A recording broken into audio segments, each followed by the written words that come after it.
introduce you how to share our mobile phone screen to this interactive whiteboard. In my hand, I have two mobile phones. One is iPhone, another one is our Android phone. I will show you how the different ways to share the screen on this interactive whiteboard. The first thing, you need to do something on the setting. Let's go into the Wi-Fi. We need to turn on the 5G Wi-Fi and create 6 right here. And then, the next thing, go back to the instruction page. Here you can see we have the Wi-Fi and the password right here. We need to use our mobile phone to connect this Wi-Fi. Let's see. This Wi-Fi name is like this. Use this way. It's connecting.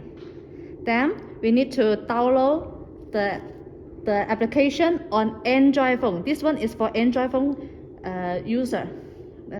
Okay, you can see this is show review record right here. I just click one button and click. You can see the first Android phone screen is sharing on this screen. And what's the option for the iPhone?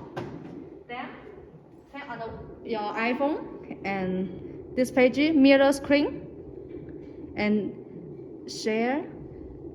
Just one button. Right here we got two mobile phone screen sharing on this screen at the same time. Our interactive whiteboard supports 4 devices casting on this screen at the same time. So that's all for today's mobile screen sharing.